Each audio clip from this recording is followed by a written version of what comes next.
Okay, you guys.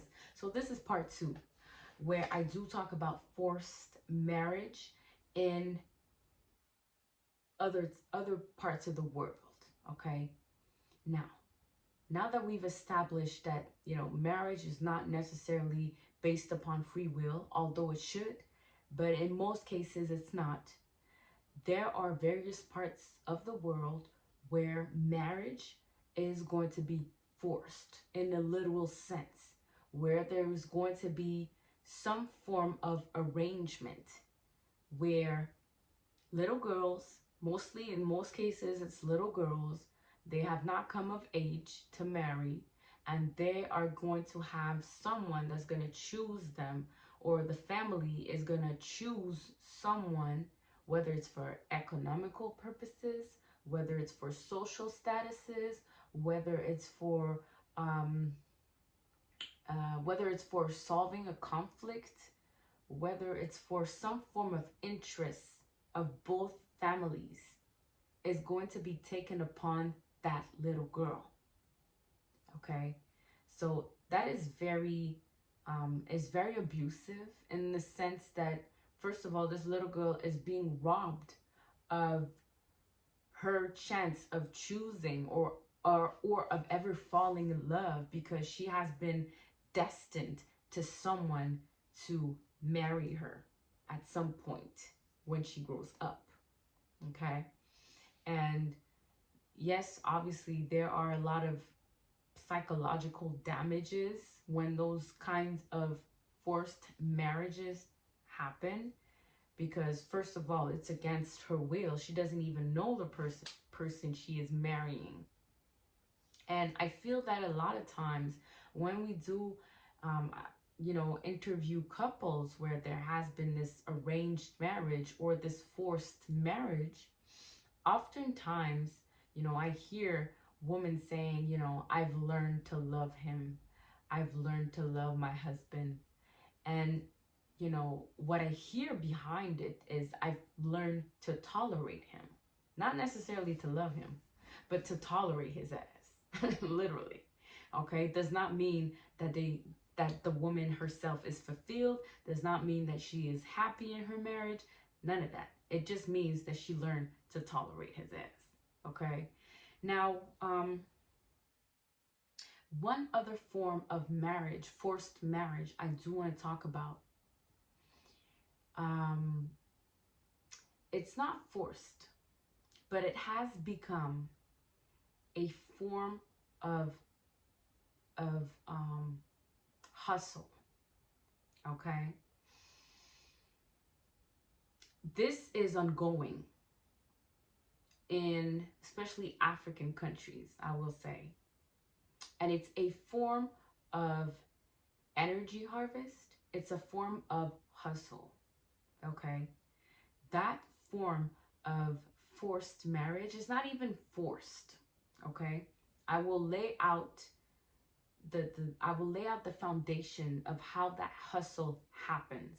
Okay, so first of all, you know like I just said in the previous concept, when there's a forced marriage, there's an actual understanding amongst families where you know there's a celebration, there's a talk about it, there's a conversation, families and communities are involved. The girl gets a little bracelet, or she gets some form of reminder that she is already taken. Okay, now in the form of hustle that I'm sharing with you guys, it is not really much the same thing. Okay, in these countries, in these African countries, there's this hustle where a girl in a family is going to be chosen. Is going to be chosen in terms of her beauty potential. She's going to be chosen, amongst her mother or her family, as to the person that is going to be um, the exit, or is going to be the chosen one to take everybody's burdens, or to take everybody's economical burdens, or she's going to be the one, you know um She's going to be the ticket or the golden ticket, right? Because of her beauty, because of her intelligence, because of her, you know, her package. She is a package in and of itself. And most of the time in these families, you know, it is not just physical, okay? It's a lot of spiritual. There are going to be people that are using divination tools to um to speak on the type of person that is entering the family, a newborn, right? And most often than not, when those divination are being revealed to the parents, they know whether or not the child is going to be the ticket, so the winning ticket, so that they can start their hustle. Okay, this is a serious matter. It's not just some form of, because it is a spiritual hustle, people think most often than not, you know, is not that, you know, it is not that important, or it is not that grave in terms of repercussions. And I'm here to tell you that it is. It is very damageable. Why? So that little girl growing up in that family, having this burden upon herself that she's going to be the winning ticket for her entire family. um, the parents are already working on her. Okay, working meaning grooming. Okay, we can look at the family as a an abuser as a whole, because they're all going to contribute in grooming that little girl. Okay, they're going to comment her, they're going to plant seeds in her mind so that she can start behaving how they want her to behave. Okay, so they're going to groom her, they're going to program her with words, with spells, so that she can start developing and embodying those seeds that are being planted in her mind. Okay, those little suggestions. After that, when the grooming process is ongoing, what are parents doing? What are people in the family doing? They are using her pictures. They are using the eyes. They are using pictures, things of that little girl growing up, as promises to men, to families, to people that I've seen her, that I've got. And I want to clear this right here, okay? Those type of harvests or those type of hustles are done onto girls that have that has a form of power, that has a form of energy that is very potent. You can say sexual energy, you can say you know, creative energy, but those little girls coming into these families, they're very potent in terms of energy. And the ones that are using divination tools know this. So when they're telling the parents that, okay, this little girl is coming into this world, you know, you're gonna have a first daughter, second, whatever have you, but this little girl coming into your family, she is coming with a lot of power, a lot of energy, energetical power. And if you do the work right, if you bound her, you are going to be able to hustle out of her energy. You're going to be able to harvest her energy, right? So it is a spiritual forced type of bonding, not even marriage, okay? Because what are those parents doing with that knowledge? They start very early on into grooming that little girl, and then they start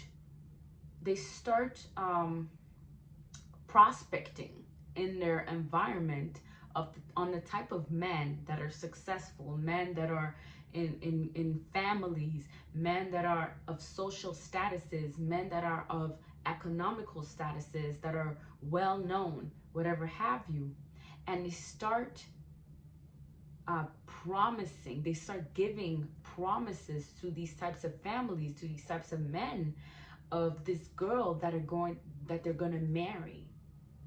Okay, so they're promising these little girls to men, to families, just by showing pictures or just by doing some bonding spells.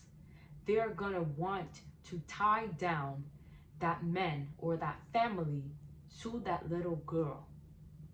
So there's gonna be spiritual bonding happening through spells.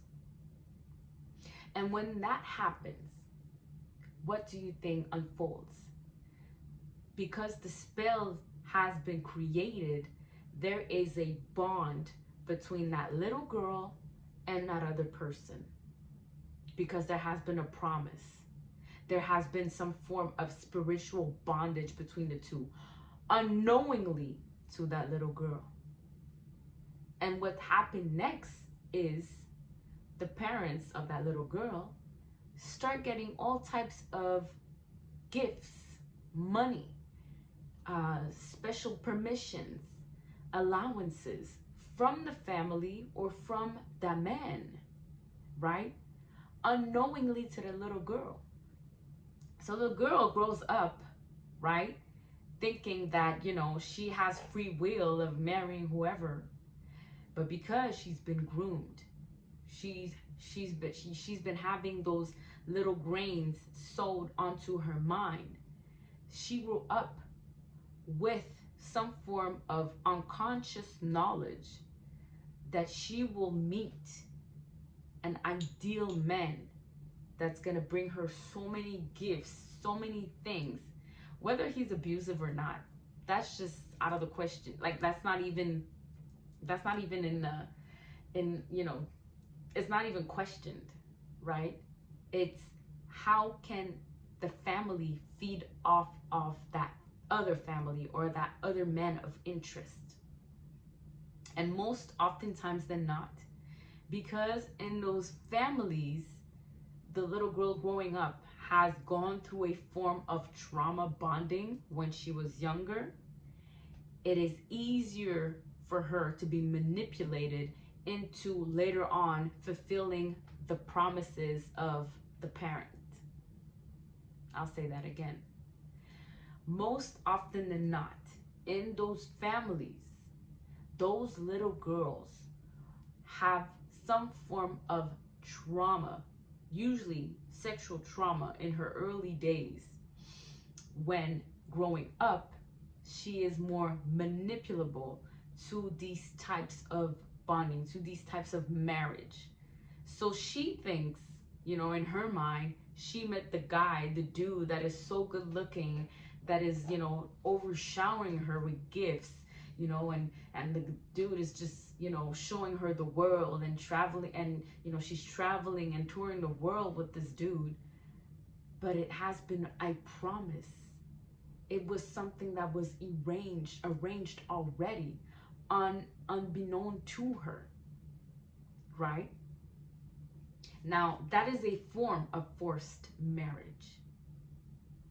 Now, some families that are very greedy, that are hustlers, will do this multiple times. They will walk up to several men. They will walk up to several families with that promise, with that offer, with that promise of that little girl or that girl becoming your son's wife, or becoming your lover, or becoming your wife, whatever have you.